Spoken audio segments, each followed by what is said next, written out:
You're watching Morning at NTV. Well, good morning and welcome back to Morning at NTV. My name is Idris Matusegawa and we are into that segment that is for you to take note. Now, this weekend, Christopher Sembuya was laid to rest. Sembuya and his brother Buule were the founders of the Sembuya Group, a congregate that extended into radio and TV manufacturing. And on his deathbed, he was planning to enter the manufacturing of light bulbs. Today, we want to talk about the importance of supporting local industries. And in studio, I have the man to talk about just that. Omkuru. Yes, Idris. Welcome to the show. First of all, Happy New Year. Happy New Year. Thank you for inviting Happy me. birthday. Yeah. Thank you. Yes. All the happy holidays that we have missed. Correct. Mr. John Walugembe. Yes. How important are small businesses and local businesses? Well, to the Uganda? point Ugandans must understand is that no one can build your country for you better than yourself. True. These foreign investors are good. We learn from them many things. They bring technologies, they bring skills, sometimes they bring money. But when the rubber hits the road, when things are difficult, they leave. That's why they say capital is shy. Then you also have what you call speculative investors. They just look, okay, what's Bank of Uganda paying? They bring in money, then they pull it out. Yeah. They bring in money, then they pull it out. Now, if you have local investors like that, let's say Mbuya, who started this business in 1971, resigned a good job in the Ministry of Finance and said, you know what, let me start a factory. And build this factory over the years, through the 70s, through the 80s, through the 90s, and then expanded. And then, boom, something hits and they're under. I think that's not a good approach. You see, countries like South Korea developed because they betted on the winners, or champions as they called them. They got a man like the founder of Samsung. Samsung was into textiles. The government supported him to go into the manufacturing of chips and things of the sort. Now South Korea is a force to be reckoned with in that market. He was not using his own money. He did not borrow and then people say, okay, well, it's too bad you borrowed and you are not able to pay, you can go under. Government stood with that entrepreneur. You go to Toyota. Toyota was also manufacturing textile mills. They manufactured the first car called Toyopet in the 1950s. It was useless. People in the US said, this is a joke. But they stuck it out and the government stuck with them. So I think we shouldn't look at the Zambia scenario as, you know, an unfortunate incident or an unfortunate individual who made the wrong decisions or whatever. We should look at it as Ugandans.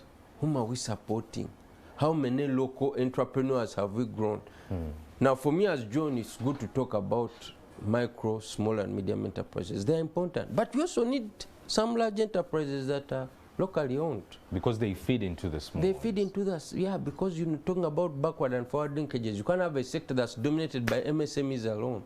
And then you can't have MSMEs that are locally owned by locals, and then you have multinational companies that are foreign owned. That economy is also not well balanced. So I think we need to rethink, you know. And then, you know, government, you know, unfortunately at that time, the IMF and the World Bank had introduced the so-called structured readjustment programs. Government should get out of business. Government should sell all its businesses and things of the sort. So the appetite, I think, at that point for government, the appetite by government to support such entrepreneurs at that point was very low. I think that sense is now changing because now government has established the Uganda Development Bank precisely to look out for promising entrepreneurs and to partner with them to make sure their businesses work. What are some of the factors that led to the collapse of Sembule? Because it's a company that I grew up hearing. Sembule, and what happened? No, I think the number of factors. One, this Sembule group was started in the 70s.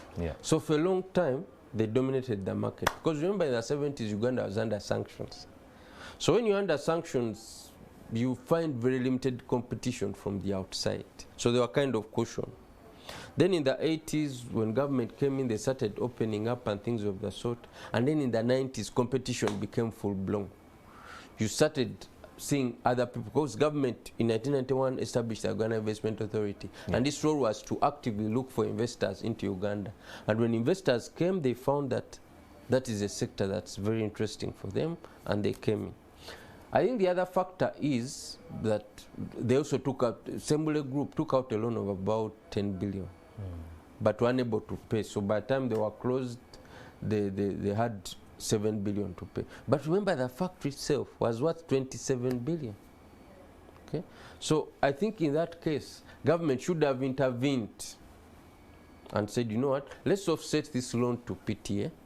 Let's take over this farm and run it. That way, if you see what happened in the US financial crisis, government came in, bailed out financial institutions, took over, said, okay, we'll work with you to make things work, and then you'll pay us back and we'll exit. So government, in my view, at that point, should have intervened, offset the loan to the PTA bank, brought in new managers, overhaul the business, make sure it works, repays itself, and then exits. Unfortunately, that didn't happen. Yeah. Because at that point, as I said, government also was under stress by our friends from the World Bank and the IMF, who sell policies that they themselves didn't implement at their home, in their homes, because the policies of saying government should exit business and things, they themselves didn't do that until they were well established and had strength in particular niches of the economy. So it was unfortunate, really, but I think it should be a lesson for government and for us that if someone is enterprising and such something, let's do whatever in our power to support them to succeed. Well, in the past, we've had the president and other government officials come out to say that we are here to support investors. Do you think it's only that support is only limited to foreign investors and we are ignoring the local investors? I don't think so, but it was that in the past. It's like a man who marries a second wife.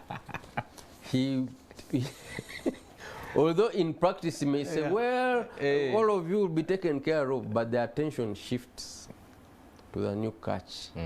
So I think starting from 1991, as I told you, government established the Uganda Investment Authority and bent over backwards to attract foreign investors. In the process, they ignored the domestic investors. They were like a taxi tout who, when you are outside the taxi, say, okay, but once you enter, you can complain. They can park there for 2 hours and you complain, and now you don't make sense. Yeah. So I think that happened in the 90s, and I think government, in my view, is starting to change and realize the mistakes it made at that point. That's why I see government starting to re-establish entities it had completely closed. UDB wasn't there, or it was just there in name. Yeah. UDC was also completely closed. Now it's been re-established. You've seen government set up a number of entities, the Sorority Fruit Factory and others. So I think that mindset of saying the focus should be on foreign investors was wrong, and there appears to be a change of mind. It may be true that there are also some of our bureaucrats still have that thinking lurking at the back of their minds. They keep saying local entrepreneurs don't have capacity. Look, it's the Chinese who developed China. It's the Americans who developed the US. It's the British who developed Britain. It's Ugandans who developed Uganda. It can't work any other way. Yes, there is no country that has been developed and grown by foreigners. And this is not to say that we are being discriminatory in any way. It's just a fact. If someone comes in here to make money, they have come to make money, and at some point they'll exit. Yes. Mr. John, as yourself, you're a business guru, you know all about business in Uganda. Maybe not all, some.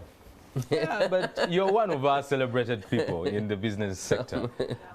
What are some of those businesses that Uganda should come out and say, we are proud of these businesses, we have supported these businesses, they are local businesses, and they are thriving?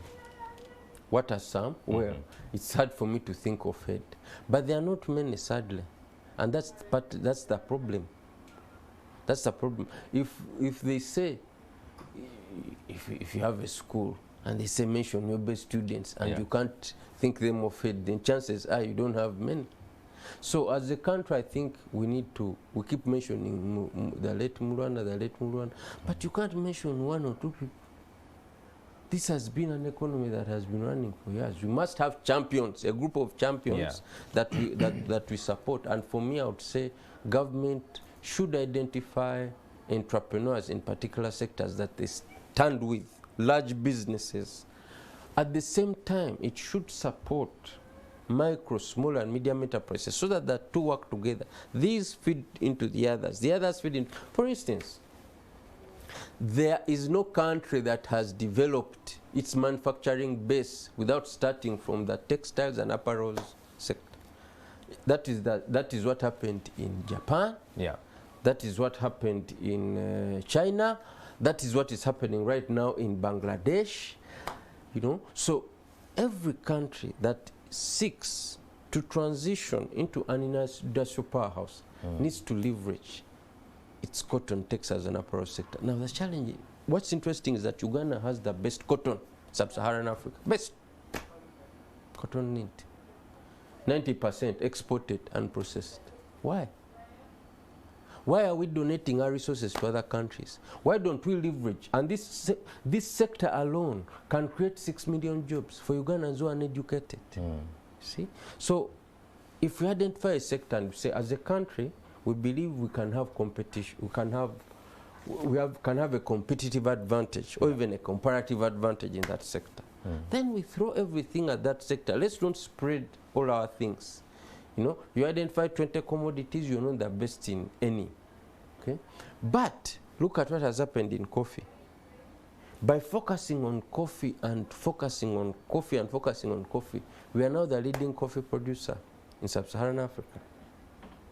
Why don't we do the same for 5 other sectors? Add value. Even for coffee, interestingly, we are still, we are celebrating that we are the leading exporters of coffee beans, not processed coffee.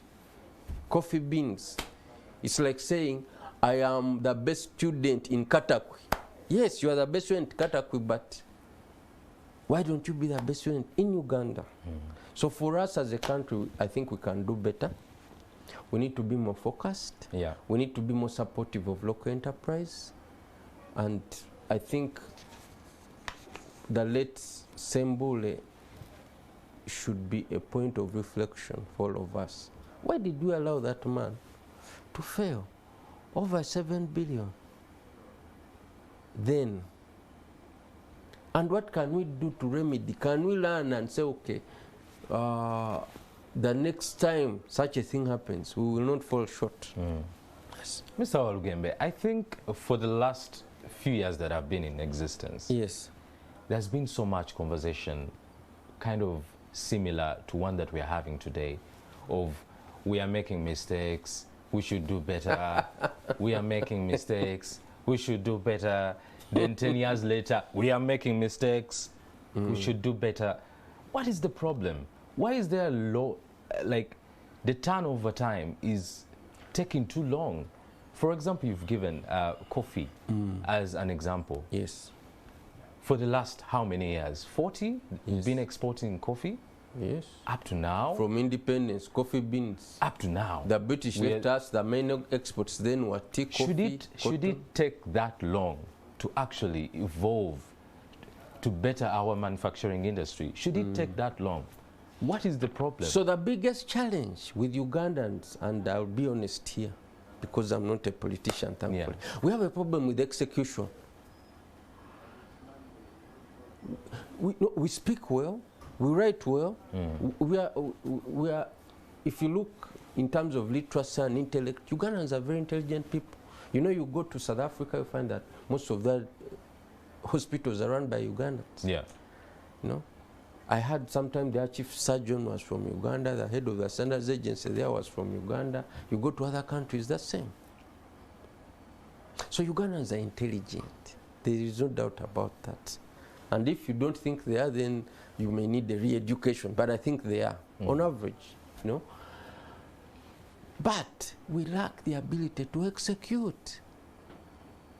This is where a friendly country comes, looks at what we've written, doesn't even take time to rewrite. Just changes, Uganda will do this, and then changes, X will do this. And then what it does is execute. And you've seen fantastic results there. So I think Uganda has an execution problem. Across board, we talk too much. Yeah, we're on shows repeating ourselves, We talk saying and the talk same things, talking, and we never get time to say, you know what, I've been given a task. Yeah. Let me do it. See? As a business scholar, what are the things that should be put in place? What should we do to actually start executing? Because as you've said, we are talking too much. No, we need to be more technocratic in our approach and be less political. I also think we focus so much on politics in this country. Now, on NTV, maybe you invite me here for, I don't know, 20 minutes. The rest of the day, you are either into music or politics. This is also a problem. Don't attack us now. No, I'm not attacking you. I'm just stating facts. Yes. And that's not just you. Yeah. It's what the consumers want. Because you're a business. You have to provide what the consumers want. See? When you go to other stations, if you look even online, it's either politics or entertainment or very unserious things. So are you saying that we are grooming a wrong culture? We are not serious as a country. We are not serious. We spend so much time on useless things. Gossip shows, what? Then you say we don't have jobs. Obviously, that's to be expected. Because we are not discussing serious issues. As I've told you, we're exporting 90% of our cotton. And cotton growing in this country is diminishing day by day by day by day. Why? Yet I've told you, if you want to grow your industrial base, this is the easiest. It's also the easiest sector through which you can create so many jobs at once for people who are uneducated and things of the sort. Now, if you have a situation where most of you young people are either vendors or they are border riders, these are not decent jobs. They're just survivalist kind of things, because I'm setting a vending shop because I have no alternative. Okay? I have no alternative. And my capital is 30,000 shillings. If I don't work for 5 days, I'm wiped out. So we need to improve our ability to execute and talk less. And also, we need to give less chance to these politicians to keep confusing us. Because for them, they just keep recycling things. Once they deceive you now, they just come with the same lie in a different form. Let's have serious people say, you know what, as a country, this is where we need to go, this is what we need to address, and things of that sort. That's my honest opinion. Mr. Walugembe, execution. You've said it's quite important. Very important. The Federation of SMEs that you belong to, you are the executive director. Yes, yes. What are you doing? We are doing a lot. We are doing a lot. Actually, as a person, you may find that we are doing more than some of your ministries. Like what? I'll tell you an example. First of all, as a federation, we have decided that every SME in this country must belong to us. And we are not going to charge them money. Because if we charge them money, we are creating a club of a few. We've said, let's leave it open. Let SME come and register, because we are here to help. Okay? So we've grown our membership. We are about to hit 1 million. What are some of the benefits? We believe that SMEs are about 5 million entities in this country. So we have a long way to go, but we've started. They say a journey of 1,000 miles starts by one step. By one step. So we've made a few steps and we're happy with that. Second, we are organizing SMEs and we are telling them, stop looking at government and others as your helpers. You have to look at you, because you have the potential within yourselves to make a change within your area. Many years ago, I went to Thailand. We had a JICA thing, and they were showing us how they have helped rural people to turn around their lives to what they call the one village, one product. One tampon, one product. Then here we had brought it one village and so on. Whereby a village focuses on producing one thing that they are good at, and they collaborate. Okay. And they form cooperatives and things of that sort. So as a federation, therefore, we are working from the grassroots. We're establishing centers. Those centers, those small business development centers, are going to be centers through which SMEs can be supported. Through accessing business development services and advice, through registering their businesses if they wish, through supporting them to access markets and so on. At that level, instead of coming in Kampala here and complaining all the time, government at Walugembe, we've decided to go down and help those people through building that capacity. Secondly, we are doing a lot of work around digital literacy with UCC because we recognize that many SMEs are struggling to transition digitally.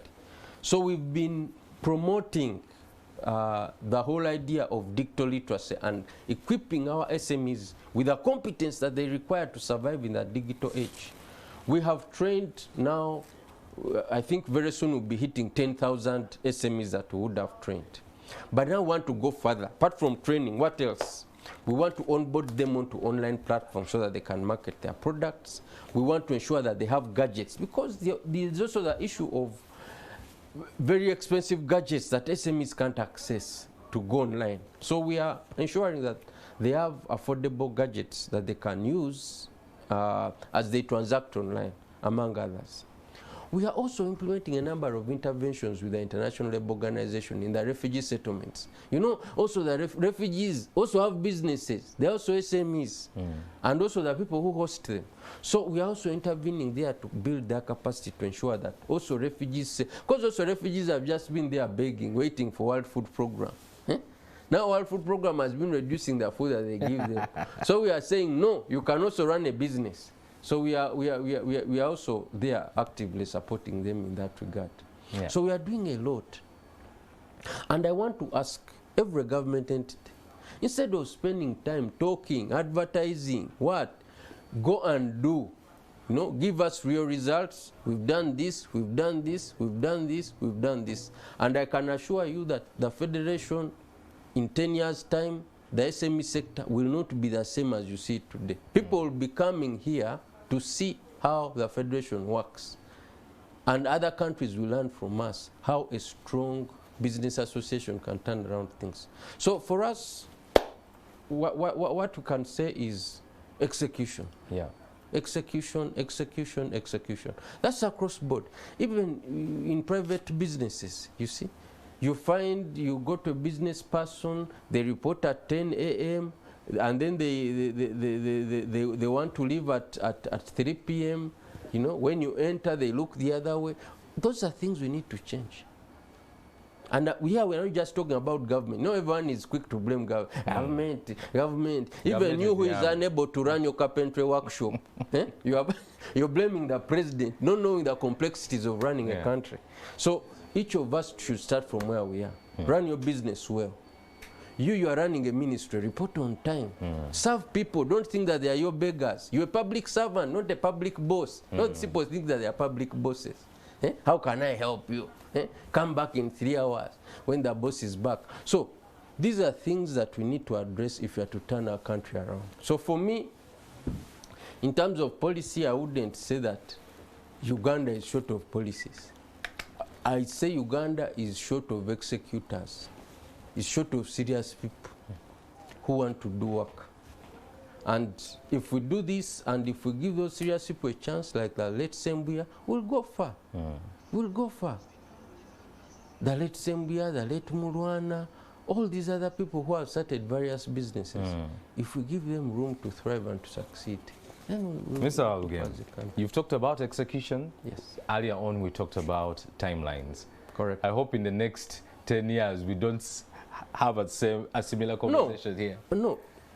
You invite me every year. Just make sure that we have this conversation with you specifically.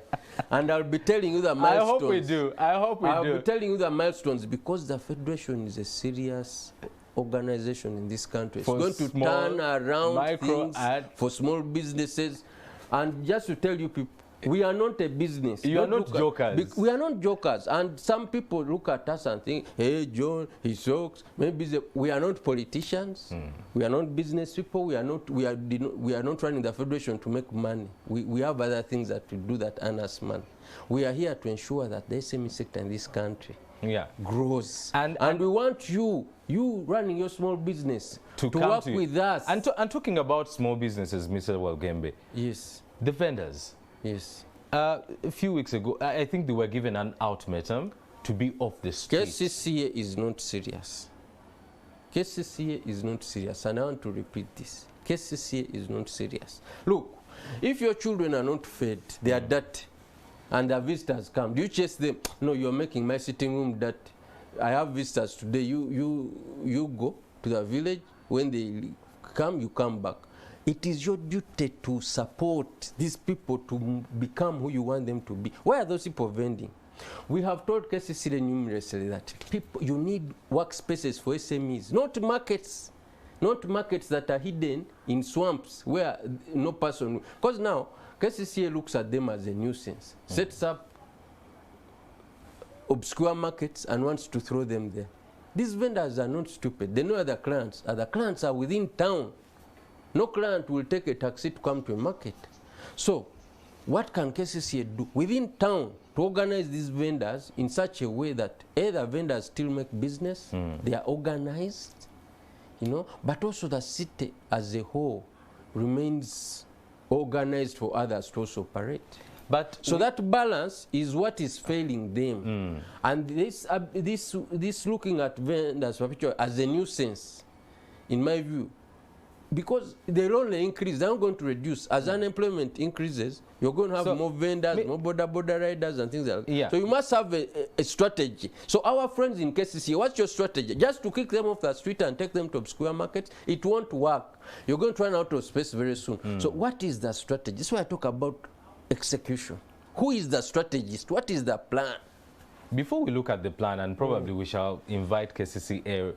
It would be good if I was also here. I would hold them to account, because sometimes by engaging with the vendors themselves, because you need organized groups to be able to speak on their behalf. Some of them can't articulate what they even need. They don't even know why they're on the street, but they are there. So, but what's their contribution? Because we've had this conversation so many times. KCCA has come through and said we need vendors off the street. Yes. Why are we having the same conversation? Are they actually contributing, or is it true that they are a nuisance? KCCA's role is not just to keep the city clean. It is to catalyze economic activity. These are economic actors. The only challenge is that they are micro in nature, but they facilitate different things. You imagine you woke up and you have an office in Kampala, but you can't access a bottle of water, you can't access this, you can't access that. You'll find it hard to keep your office there. So KCCA needs to appreciate that these people have a positive contribution. However, they need to be supported through forward planning. That's why I say we've talked about the issue of workspaces. Where is the proper workspace? Not a market. That's a conversation we shall have another time, Mr. Walugembe. And before I let you go, I know there is a lot to talk about.